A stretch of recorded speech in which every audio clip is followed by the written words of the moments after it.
Sade, welcome to my podcast. Thank you so much for being here. I am so excited to get into this topic because we've never really talked about it on Dating Intentionally before. How are you? I'm good, Talia. Thank you so much for having me. Dating is so much fun. I'm excited to get into it. Yes. Well, before we get into this conversation, I do have a question for you. It's from Hinge. Okay. I'm really curious about your answer. And the Hinge prompt is, the first round is on me if. That's a good one. The first round is on me if. I mean, I just feel like the first round could always be on me. Like, Love it's it. kind of an unconditional. Really? Yeah. Yeah. When I was dating, I was just always willing to pay. So pain wasn't a thing for me. Right. And I think it's something I've talked to my clients and people in my audience about, is that I'm like, it means nothing. Who pays? You mean like who pays means nothing to you? When you're dating, at least like the first, second, third date, people make that mean so much. Yes. Like they project so much on whether he pays, you pay, you go Dutch. Mm-hmm. I would say the first 5 dates or the first 3 dates as like, this is me going out and doing something that I want to do. And I really don't care who comes along.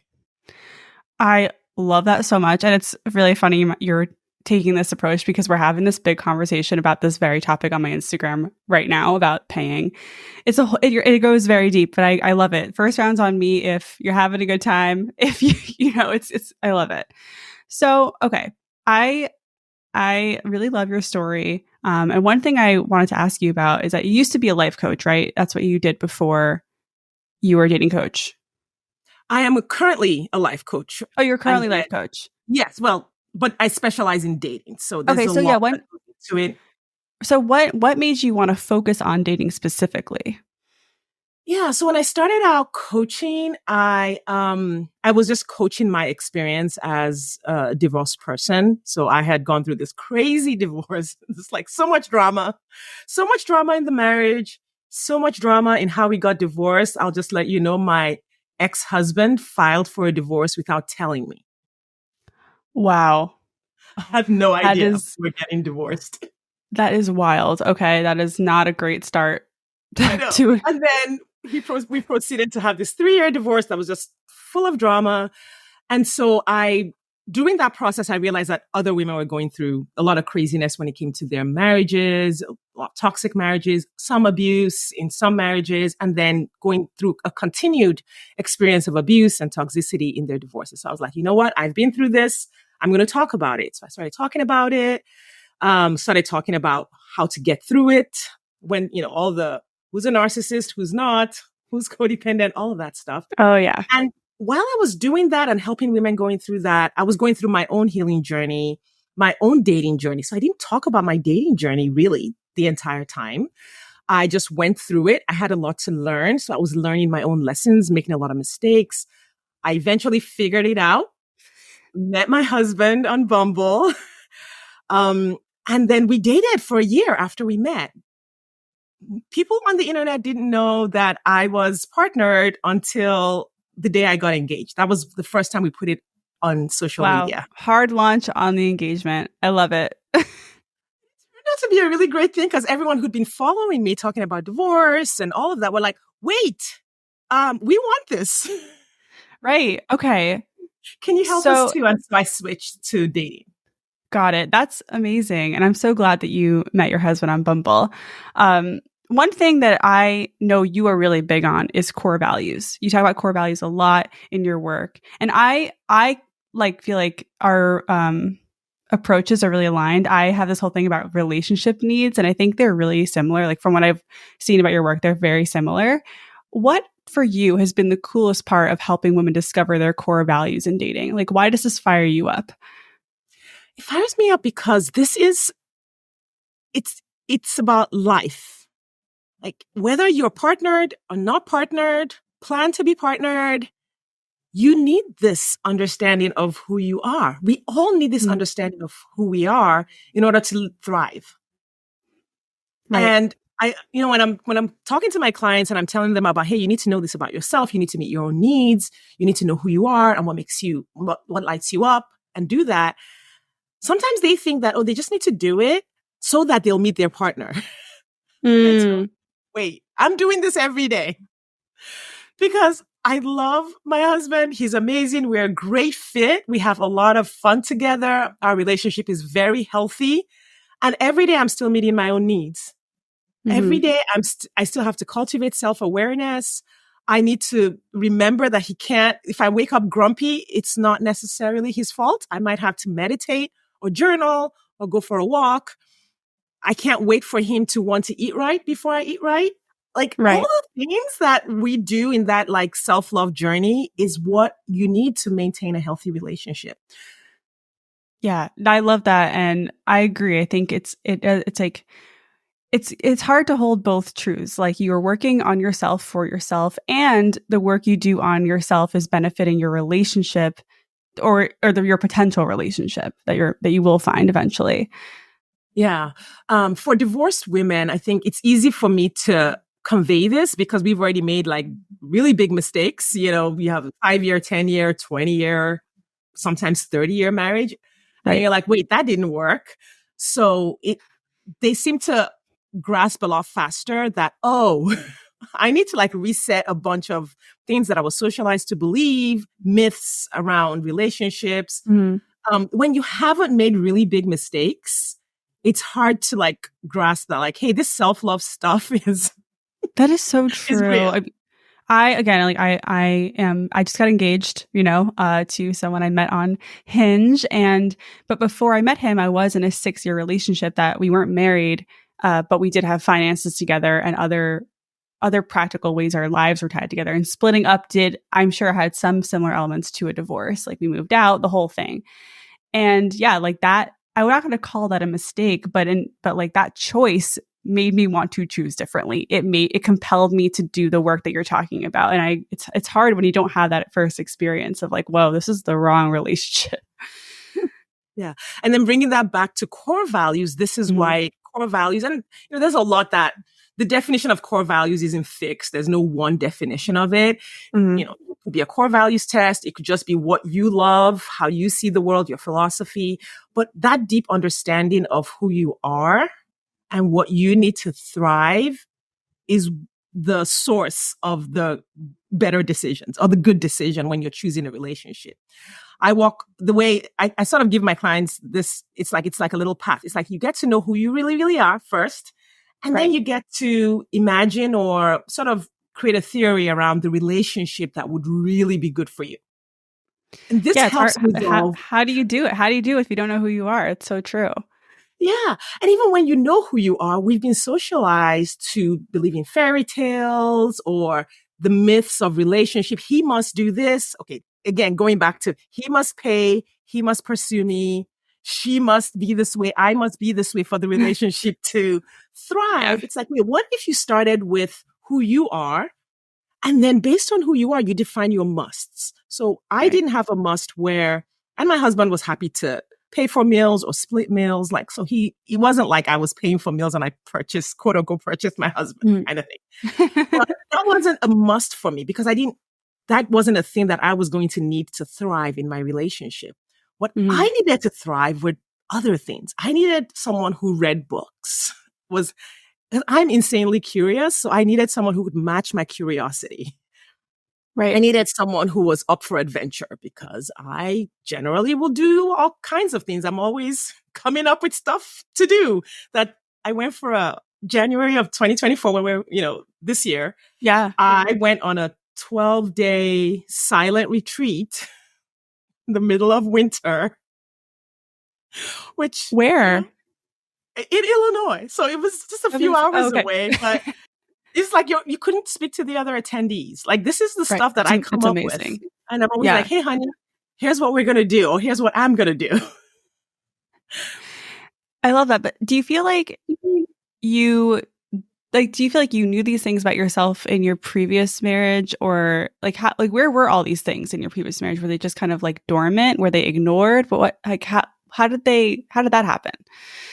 They were very dormant. They were, I knew that I wasn't fulfilled and I knew that I wasn't expressing myself in my first marriage. And the way I phrased it to my ex-husband, one of the times I was like, this is ridiculous. I said, there's no room for me to have any needs in this relationship. Mm. He was just, I'm going to try to be kind. He just had so many needs. Let me just put it that way. Like, Okay. he was mercurial, mood. So there was always something that I needed to take care of. I either needed to take care of the children so that he didn't have to be bothered because it bothered him so much, or I was just always having to take care of stuff. And so there was no room for me to express myself. There was no room for me to even like turn my gaze inward as to, well, what's going on with me? Mm. And he had a tendency, if I did sort of capture back some of my energy to focus on myself, he would criticize whatever it is I was doing. And I was not wise enough or did not love myself enough or was not aware enough to realize that that was happening. So even there was a period where I was like on this help kick, and he was like, really criticized the books that I was reading to the point that I just stopped reading for a while. Or I was exercising. Like if any of the big new adventurous things that I do now, and he would always just undermine them. It was just a subtle undermining. And so I just kind of put everything aside for a minute. I'm really glad that you found someone that supports you in all these things that you want to do. Yeah. Yeah. He not only supports me, he comes along. Right. Like, that's what you want. Right. You want an adventure buddy. So I have a question. So back to, you're fresh out of your divorce. How did you feel downloading the apps after your divorce? Or did you do it while you were separated or like fully divorced? I was still separated. Okay. And so I came to that decision. This is actually the first time I have put that out on the internet. So that's okay. That's a fun place to be. Thank you. When I first separated from my ex-husband, I was like, I'm not doing any of this. Like, I never want a man anywhere near me ever again. This is gross, awful. This is horrible. I had planned out this whole Golden Girls life. So I was like, listen. Amazing. I had my older sister at the time was single. My best friend was still single at the time. And then I had another best friend whose marriage was like, she was like, I'm not sure about this person. So I was like, listen, here's what we're going to do. I love Let's start planning our Golden Girls life. We're going to buy a house together and we're going to have a lot of fun. I didn't want anything to do with dating or getting married. And then the divorce started dragging out. My ex-husband wouldn't sign the papers, all of that stuff. And as I was getting coached and growing, I realized, I shouldn't put my life on hold until the divorce is over because it could go on forever. And it ended up taking 3 years. So I said, well, what is the life that I want to live, in the meantime? And I'm just going to start living it now until he signs the paper. So I started traveling, like all the things. And then at a certain point, I started feeling like I wanted to date. And hang out. Because a couple of people asked me out that knew me personally. It didn't work out, but I was like, well, if I'm doing that, then I may as well do it intentionally. Kind of like, you talk about. And so I went on the apps. I didn't go out initially to find a partner. And I remember my sister and I talking about this, about how we didn't have an education in choosing a partner or in dating. Like we were very conservative in our upbringing. So it was just like, whoever looks at you twice, you marry that person. And I said, I think what I need is a ton of practice. And that's when I got on the apps. I was like, I'm just going to go out there and get a lot of practice. I love that. I took a very similar approach after my breakup. And I love it when you treat it like practice or just getting those reps in. It's a lot lower stakes. So what was one of the biggest dating culture shock moments, that you had when you started dating after divorce, aside from being the app experience, like when you were on the dates? What were these culture shock moments? The biggest one was sort of how I hadn't been in touch with a lot of men. So I was married for 17 years and then the divorce took 3 years. So, and I came from a very conservative background where it's like, you didn't really talk to men. You didn't talk to guys. I studied engineering, thankfully. So I had a lot of guy friends. But other than that, it was like, you kind of keep your distance. And then I would go on these dates and these men, I remember this one time I went on a date. this man walked me to my car and then proceeded to deep tongue kiss me. Oh, no. Like, it hadn't occurred to me that could happen. And you went with it. Like, you're just like, okay, I guess this is happening. No, I mean, I was just kind of like, I stepped back, but I think that I was in a little bit of a freeze response because my response was not at the level of like just how much it shocked me, you know? Wow. Okay. And then, okay, so after that initial shock, how did you approach the end of the evening, end of the date? If knowing that you had this reaction, which is like, same, I would react the same way. Yeah. So with him, so he was one of my really early dates. So with him, I actually continued to date him. I continued to see him for a while because I liked him. He was intellectual and we had a lot of... Okay, so the deep tongue kiss didn't turn you off completely. It didn't turn me off completely. Not on him. However, after I stopped seeing him and I started seeing other people, I was like, I don't want that to happen again. Mm-hmm. Anybody, whether I like you or not, I really just... And so I started texting my dates ahead of time. So once we got past the talking on the app or texting phase and we were going to go on a date, I would send them a text just before the date or the morning of and say, hey, just so you know, I prefer no physical contact other than maybe hand holding on a first date. Wow, that is amazing. So what was a typical reaction? It's amazing. The reactions were all across the board. Right, of course. There were the men who were like, what do you mean? Like, why would you say that? That's terrible. There was this one guy, we met for a coffee date. He complained via text, not too vehemently, but then on the date proceeded to like bring it up again as to trying to understand why I would say that. Okay. Curiosity. Okay. I mean, sure. Right. I was like, okay. And then at the end, when we were saying goodbye, he was like, well, I don't know if I should hug you. I mean, I was like, dude, you are just complaining about this so much. Maybe you're not the guy for me. Then most men were okay with it. Whether they liked it or not, they didn't say anything. A few complained about it. And then my husband was like delighted. Of course. Oh, that makes so much sense. Yes. He was like, oh, of course. I totally understand that. And like, I hope you let me get your coat because we met in February. He says, I hope you let me get your coat. Is that okay? I'm like, yes, please get my coat. Yes, and did you? I love that. He embraced it and he added to it. I love that. That's very respectful. I mean, I think that's really brave. Everyone treats boundaries a little differently, and I think it's great that you were upfront. I guess my advice has always been to set the boundary when you need to, and don't assume that you have to do it. But I think in this case, it does kind of make sense because that can be such an awkward moment at the end of a date, right? And you're just setting the precedent, and then you remove the stress. Well, and again, this is a me thing. Right. I just knew that there was no circumstance in which I wanted to have to figure that moment out with anyone. Mm-hmm. And I felt like there was plenty of time to figure out kissing and intimacy. And I just didn't want to do it on a first date. I have clients who are the opposite. I have a client who, she's I'm going to need to kiss you so that I know whether you get a second date. And that's her. And I'm like, yes. And this is where it goes back to core values, knowing who you are, what you want, what makes you feel comfortable. There really are no rules. I didn't do that because I was trying to be like, I don't know, pure or something. I just didn't enjoy it. I guess, and I think I'm probably still like that a little bit today. Like, I like to know what's coming. Now that I think about it, if I ask my husband, he's like, coming around and startling me, like, even if he's doing it in a loving way, just doesn't really work out well for him. That's so funny. So the number one question I get, and I'm sure you get this from all your clients, is how do you know when you're ready to date after a divorce? Ooh, okay. So I have a not so direct answer to this. I think everyone is somewhat ready to date. All of the time, somewhat. Mm-hmm. Now, you may not want to. And the reason I say that is because I think dating is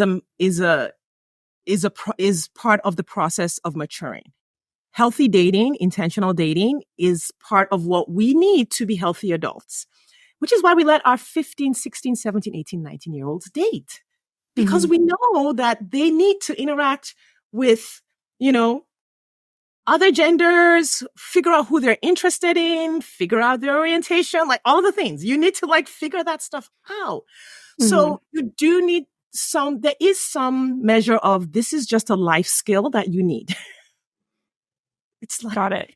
learning to interview, learning to be on the job etiquette. It's kind of like that. So I think it's my answer. If someone says, do you think I should be dating? My answer is usually yes. Mm-hmm. There are some exceptions.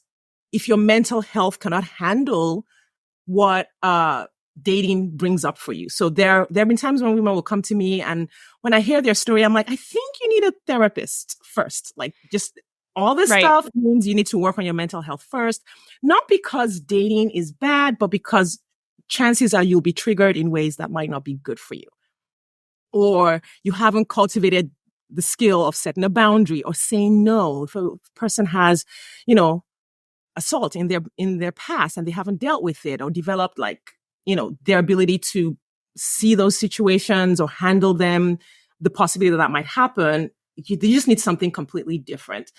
For divorced women, because divorce can be really traumatic, I generally say if you can go on a date without talking about your ex and without bursting into tears, then you're okay. That's a good litmus test, for if you're ready. That's what I always say too, is like, if you don't know, the best way to figure it out is just to go on one date. Just because you go on one date doesn't mean you have to commit all this many months of dating. You can just go on one. You get on the apps and arrange a single date and then see how you feel and then decide. Yeah. And I heard on one of your podcasts, you talked about how you knew you weren't ready because you were on a dating site that matched you with your ex-husband. Yes. Which site was that? Was that like an OkCupid? Yeah. Okay. Because you said you had a 99% match with your ex-husband, which is so... I can't even imagine running into your ex-husband on an app and what that feels like. When I was dating, luckily my ex saw me first and he blocked me and I never had to see his profile. So I was spared that feeling that must be horrible. Okay, Cupid. I don't even know if people still use it. I don't know. It's great. Is it great? Is it a good app? I used it in 2016, 15. I thought it was great, but maybe all apps are kind of trash now. Jury's out on that. But now in 2024, I used it in 2015, 2016 too. Yeah. So it was really hot at the time. Yeah. So I was ready to date in the sense that, how we talked about it just over the last couple of minutes, where I was ready to go out there and learn what I needed to learn and practice. What I would say about matching with my ex-husband was that dating showed me what needed to be fixed. That moment was the moment that turned me on to core values and figuring out who I was and seeing that I hadn't really changed much from the person I was when I was married. And I couldn't have known that without that moment. So what do you mean change what needed to be fixed in yourself? In myself. So when I guess maybe fixed is the wrong word. Yeah. What needed to be developed, what needed to be nurtured. I was still the same woman who divorced this person. I was still the same person overall that was in my marriage prior. Mm-hmm. I wasn't different, and that was the message I took away from it. So maybe the algorithm, I don't know, whatever it was, it served me to interpret it that way, that, the app thinks that you are a 99% match for this person, and you were 100% match for him when you met him because you married him. Right, 20 years ago. Yeah. Years. So if the app says I'm still a 99% match, that means that I'm not that different. Mm-hmm. And so I went off the app and said, okay, who do I want to be? Who am I? How do I want to show up in the world? Because the way I'm showing up is getting me the same result. Right. And so I continued dating, but I dated in person. So I was like, okay, what I decided to do was I wanted to have new experiences. I was like, obviously I don't have enough new experiences. I haven't put in enough new information. I started listening to podcasts. So that was when I went online, I started listening to podcasts, which led me to coaching. I didn't even know coaches existed. So that opened up that world to me. Awesome. I started traveling. That was when I scheduled my first trip with my kids. We started doing road trips. I was like, I need to see the country. I need to see the world. My ex-husband was afraid of flying. So because he was afraid of flying, And between me and him, I guess we agreed that I wouldn't travel without him. I didn't do much traveling during our marriage. And so I was like, oh, wait a second. These are all the things that I did during my marriage. I need to just do the opposite, do something different, do all the things I wanted to do that I couldn't do because of this Yes, situation. I love that. Oh, I love that. So I did the same thing. I got a dog. I got a small dog after my breakup because my ex didn't want a small dog. And I went to Italy by myself and I got the car and apartment that I wanted. Just you get to lean so far into yourself after a breakup. It's kind of amazing. I think breakups give us this really unique opportunity to do that, and that's why I know they suck, but they're kind of great in that way. Oh, yeah. Yeah, it was a gift to me. That moment was a gift to me because I leaned into what have you always wanted to do? I did this exercise that I read in a Jack Canfield book, and I think it was the Aladdin Principle or something like that. And Okay. he said, write 100 goals. And so I sat down and wrote 100 things I wanted to do. And I mean, because it's 100, you don't write 100 big things. You write some really little things as well. And I wrote 100 things I wanted to do. And I just said, okay, which one's the easiest one for me to do? And I just started picking one at a time. I wanted to see the Grand Canyon. I was like, all right, kids, we're going to see the Grand Canyon. I planned a trip to the Grand Canyon. I wanted to get a coaching certification. Looked online. Okay, coaching certification. Picked one that I could afford and signed up for it. Like I just kind of went through that list and I became a whole different person. That is so inspiring. I'm so fired up listening to that. I love that so much. Okay. One thing else that you talked about that on this podcast I heard you talk about is where you knew in your heart that you were going to marry again. How did you stay positive after your divorce? I feel like a lot of people struggle with this. I think what served me in that, okay, it's a combination of things. One, I'm an Enneagram 3, so we are eternally optimistic, sometimes to the point of delusion. Hey, whatever works. Right. So there is a personality component to that. So there's a little bit of that. And then I think I was in, STEM fields most of my career. And so there was a little bit of just understanding numbers and statistics that influenced my way of looking at the world. I was like, okay, what are the odds that I can't find one guy? I mean, come on. Yes. So even when dating was hard and it was very disappointing in many ways for a very long time, ghosting, all of the things, I experienced all the things. There's no guy here for me. And I truly believe that there was no man in my city because I looked around at the demographic. I was like, yeah, it's not going to happen here in St. Louis, but there's someone out in the world. So how about we start making plans to be in places where we might meet someone who's not here, who is not these people that I'm meeting here. So I had all the same thoughts that most women have, but I just felt like statistically I would meet someone. I was like, well, I don't know. I might go back to Nigeria and meet someone. I might, I don't know, go to South America and meet someone. I don't know. I might go to Mississippi and meet someone. Like, I was like, surely there's a place where people are closer to what I'm looking for. And so I made this plan, again, the Enneagram 3 with planners. And I said, okay, it might take me 5 years. I kind of did the numbers in my head. I was like, it might take me 5 years to meet someone. Okay. But that's fine because I'm only, at that time I was 40. Yeah. And I was like, okay, it might take me 5 years. Okay. I'll be 45, 46. I'm like, that's not too bad. Let's just keep practicing with these loser guys here. And then when we move to a better city, we'll meet someone.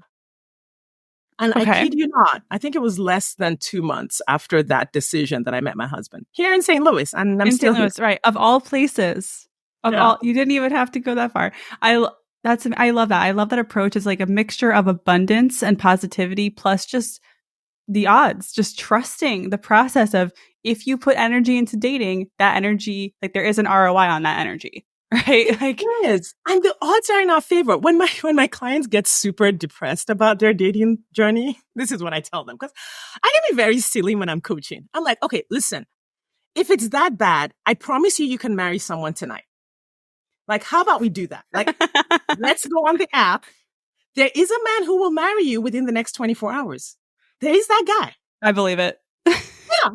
And the only reason you haven't met your person is because you have standards. Right? Right. And those standards belong to you, sis. You defined those standards, right?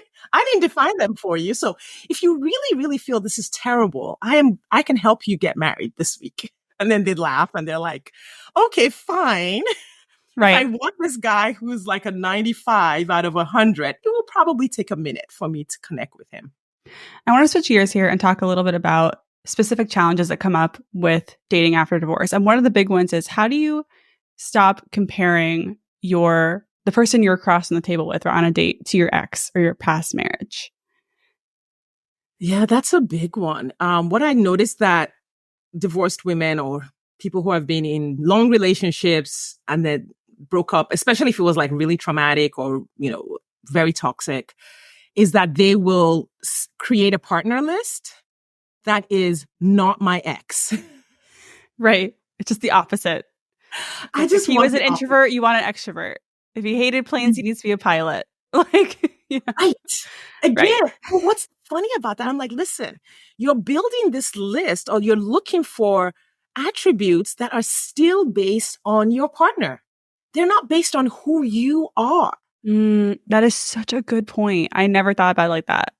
Yeah. And it creates a lot of blind spots where we then project on the person that we're dating, like, oh, X was a lawyer. This person is, I don't know, what's the opposite of a lawyer? An art teacher. A teacher, right? I said Some of the helping professions, or this person's a therapist, so they must be good. And once you put that into your brain, it's almost like it creates a blind spot where if they aren't good for you, if they are also, conflict avoidant or emotionally avoidant, all those things, you won't see it because you already went into your calculator and said, not a lawyer equals good. And now let's just keep going. And what happens a lot of times is then they start to think the problem is with them if the relationship isn't working out, or they stay in it too long. And then they have a breakup. A lot of the exhaustion on the apps is breakup after breakup after breakup. Yeah, right. 100%. I mean, when I hear you talk about this, it makes me think of the list I made after my breakup. But I definitely didn't do the thing where I'm just trying to look for someone who was the opposite, because my ex did have some qualities that I really liked that I still wanted in the next partner. So I came up with a list of 5 core needs, like my needs in a relationship. And I decided that I want to find someone who has naturally at least like 3, like naturally, just they don't have to, it's just like it is. And then the other 2 could be like, we'll work on it. So my ex only had 2 naturally, right? And that was like my measurement, I guess, of when I was talking to people on dates.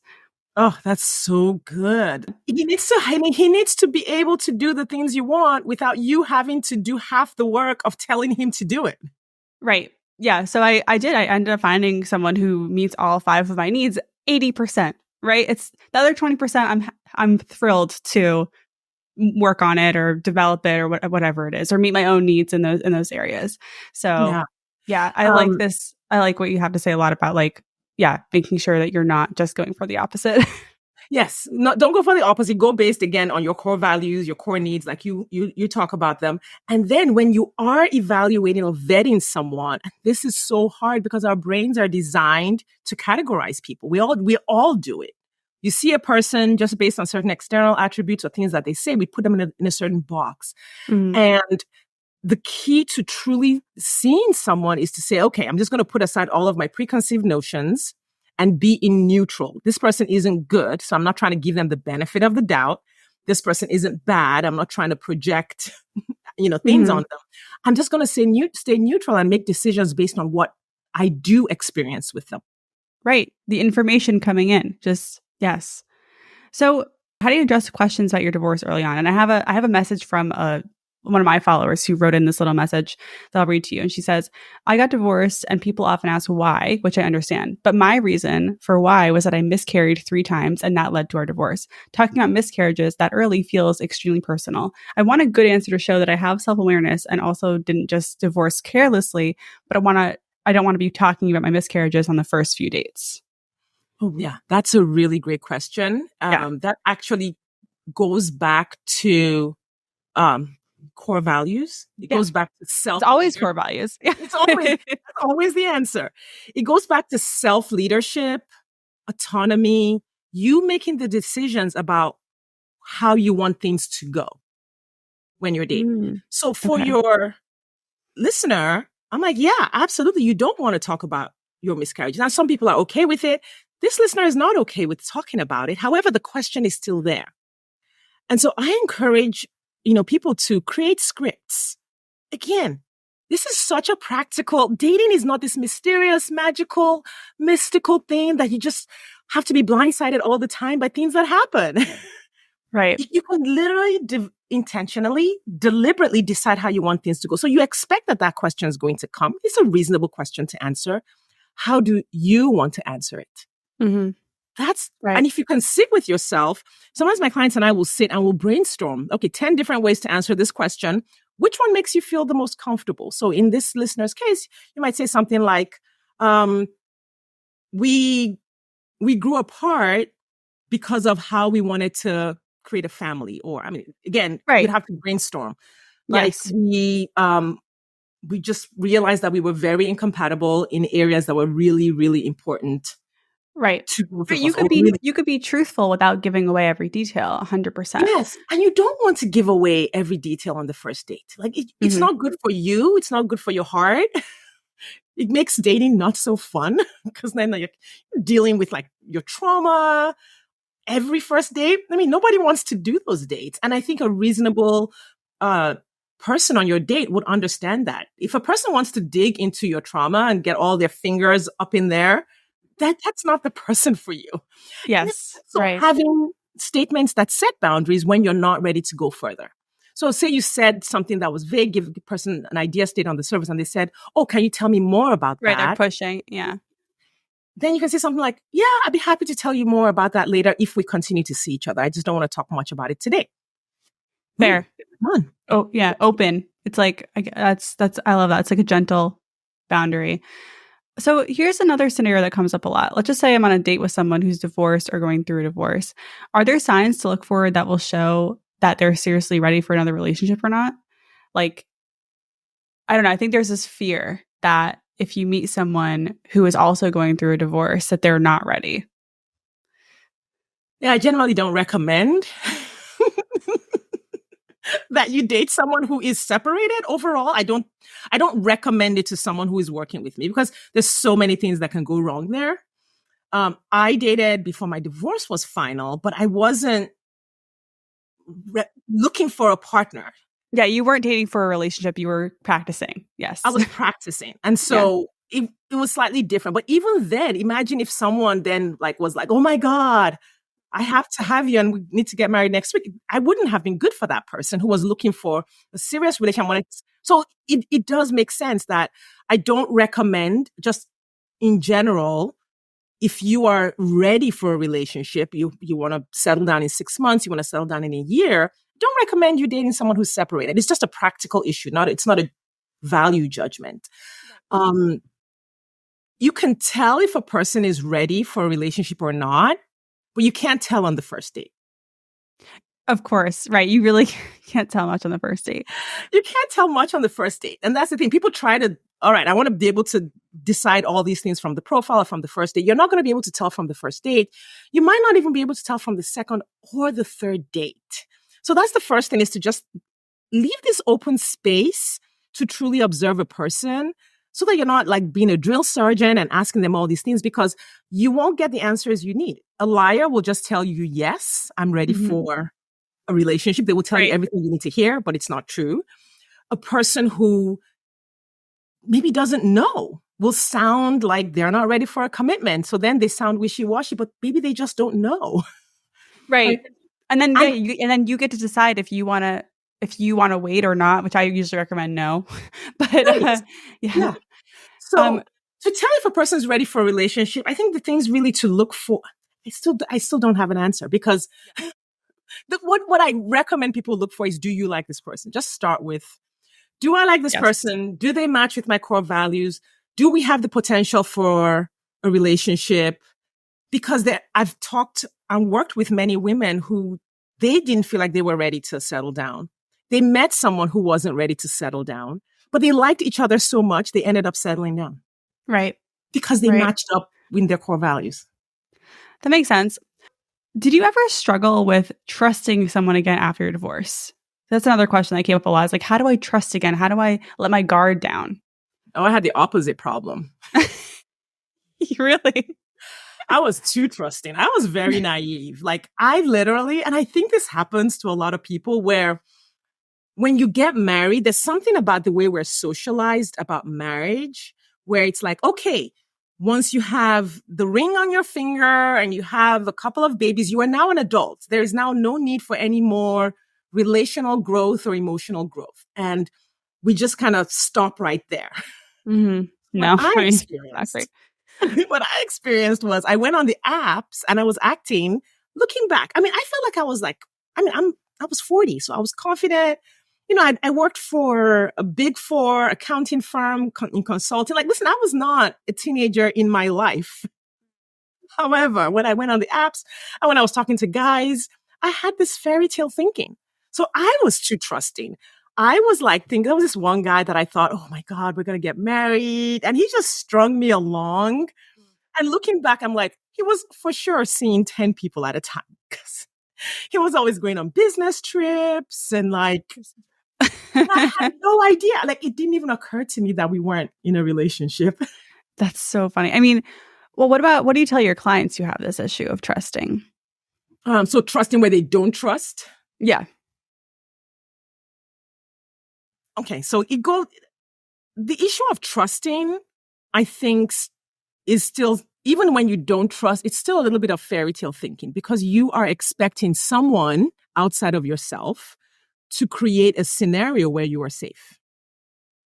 And so my philosophy is that you are leading yourself. You are in charge of your life.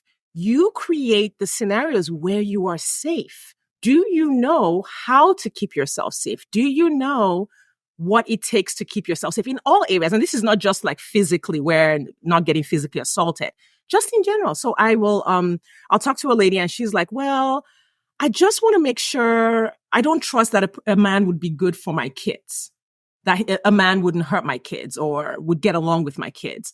And I'm like, okay, well, that's your job. What are you doing currently to make sure that your children are around safe adults? Usually they haven't thought about the fact that the way you put it, it blew my mind because I think about this a lot. I think about why in my journey did I feel so safe dating, and I just had that resilience, and other people struggle with this. And you put it so well. It's like, are you creating the safety in yourself? It's like you're responsible for your own, I guess, emotional, mental safety in this case. Yeah. Yeah. And I love the same that. thing goes with your money. How do I make sure I don't get scammed? I'm like, you could get scammed anywhere. You could get scammed on the job. You could get scammed by a coworker. Right. You could get scammed at by the grocery store. Yeah, like by your bank. Yeah. How are you making sure you're not getting scammed in general? The same principles apply. So I just say, how are you keeping yourself safe in other areas of your life? What you need to do is implement those same things when you're dating. I'll talk to a woman who will be like, oh yeah, he came to pick me up. I'm like, no, how is he picking you up on the first? Would you go to the grocery store and let someone from the gas station come to your house? And apparently some people will do that. So I mean, hey, core values, right? Yes. So I want to switch gears and talk a little bit more about how dating after divorce works when you also have kids. And I got this question from a listener. She writes, how to make it work when you're the primary parent dating another primary parent. They have their kids they both have their kids 90% of the time. There's so much chemistry and compatibility when we're together, but we don't want to rush into introducing our kids. And we've had to cancel or reschedule so many times because both of us have unreliable co-parenting partners. It's been 8 months, but the lack of time has been a big hurdle that makes it challenging to deepen our connection. Okay. So I guess the question is like, how do you navigate this? Right? Yeah, this scenario. it's not like they're thinking in really, really wise ways. Like, hey, I don't want to introduce my kids early because that just puts so much on the kids emotionally. So kudos for knowing that you don't want to do that. Yes, that does come into play, like the time spent together. And so time management comes up a lot when I'm talking to clients and they're like, well, how do I find time to date? And again, it's just across the board. I always say, hey, if you had a partner, say I hand delivered your partner to your home today and he moved in. Wow. How are you going to nurture the relationship? When is your Right. date night? What day of the week do you have a date night with this partner? Do you spend time alone in the evenings? Do you have time for intimacy? Where is that time going to come from when you are moved in, married, whatever, with your partner? If you Right. don't have time, if you wouldn't have time, if your partner moved in, then you don't have time to date. And you need to sort out that. But if you think you would have time, if you met the person, that is the time that you need to invest in dating. So how many hours do you have for a relationship? 5, 10? Right. Take that time Realistically. and Yeah. put it into dating. So, but with this listener, she's already kind of moved past that. She's met someone. I would question whether this is the right relationship for this listener. Oh, really? Interesting. Yeah. Yeah, So I would I ask guess if certain it's questions. How mhm. many times have you seen this person in 8 months? You will be surprised that you can be in a relationship for 8 months and only have had 10 dates. But there's a lot of texting, there's a lot of FaceTiming. It's not sustainable if you're actually planning to be in a relationship with this person. Like those questions have to be answered. Like how, again, you're going to have these co-parents basically forever, right? And so Yeah, right. That's there true. is Right. no resolving this down the line. You need to resolve it. Now, how are we going to handle this? How are we going to make time to date and to have a relationship with the co-parents that we have, that we will continue to have? And so what they need to do is really address the problem, because the problem will always be there. Mhm. Even if they Yeah. got married tomorrow, moved in together, the co-parents impacting the relationship will continue, and those boundaries and issues would need to be resolved. So I don't know that I can give more advice. No, no, but that definitely no, it definitely makes sense. It's like you have to get real with yourself, but what the problem is and how to make it work. It's not just going to go away if you just keep kind of talking. Acknowledging the problem isn't enough. You have to actually experiment and try different things, and it might not work. It might work, and then yes, at the end of the day, trying to decide if that relationship is the right fit. If you really, really, really can't see each other to strengthen and deepen the relationship. Another question that came in was, where should we start if we're looking for a partner who could be the right step parent for children or flexible enough to accommodate a co-parenting dynamic? So this is something that blew my mind when reading these questions. Like, you're not only choosing a partner, you're also thinking about them as a step parent. And that just blows my mind. Like, I don't even know how I would approach that. I mean, honestly, I'll say this. People who don't have children should consider this as well. When you're Right, of dating course. without children, you're picking your child's other parent. You're picking your grandchildren's other grandparent. Right. And we So only think about these things when we're divorced and we're like, oh, dang it. I really messed that up. It goes back to your partner list. Your partner list has to include the right person for your children. And so you're not asking your children to decide, because sometimes we're like, oh, well, I'm going to let my child have a say in who the step. I don't think that that's really what people need to do. I think you just need to say, you know your children, you know your family dynamic, you know what your home life is like. And then you have to look at this person to say, would they fit into my home life? Like, right. would they fit into our dynamic? So you might have a family dynamic where after dinner, all the children are running around, they're burning off energy, you're playing games, the whole house is a mess. Nothing wrong with that. That's beautiful. Like, seriously, in some ways, I wish I grew up like that. And you need someone who accommodates that. You don't need someone who's like, I don't know, maybe a writer who wants peace and quiet so that they can finish their book. Nothing wrong with that either, but it's not going to be a fit. And so looking at your family dynamic and centering your family dynamic in who you choose. So I hear a lot of women talking about negotiating and compromising. Don't do that too early. Like, when you're choosing someone, choose someone who like you fits 80% of what you want, because there's going to be plenty of opportunities to compromise later. But if you're already compromising and going for 50% of what you need or 50% of what your kids need, then it gets really hard. Right, especially in the first month. So I wish I had more time because I had so many questions for you. But I guess my last question is, before we wrap up, what do you want to see more of in dating culture, specifically in dating post-divorce? I want to see women centering themselves in their journey. Make your dating journey all about you. Now, this is not a demand for the people you date to do what you want. This is not, because you see that too, where it's like, well, he's got to do this. No, it's not about them doing something or not doing something. The best boundaries are the ones you set for yourself. Mm-hmm. I want to see women saying, this is who I am. This is what I want. This is what makes me thrive. This is what is good for me in a real way, not in the fairy tale kind of way. And then saying, I will only choose that. I will only tolerate that. I will only participate in these things that I have defined. And so anyone who shows up with a different energy or with a different desire, different trajectory in life is just a polite no. Mm-hmm. Polite. There's no need to judge it. It's just, that's not good for me. Sade, you are so insightful. This wisdom has been so helpful, even sharing with us. Like, I align so much with what you're saying. I'm just so glad that you're doing this. I'm so glad you exist, that you're doing this and you're helping so many women. Where can we find more of you? You can find me at my podcast, the Dating After Divorce podcast. So if you just search for Dating After Divorce, Sade Curry, you'll find it on all of the platforms. You can also find me on my website, sadecurry.com. Sade is spelled the Yoruba way, SADECURRY, .com, or on the podcast. Thank you. This has been so helpful. Again, thanks again for being here. Thanks, Halia. This has been the best conversation.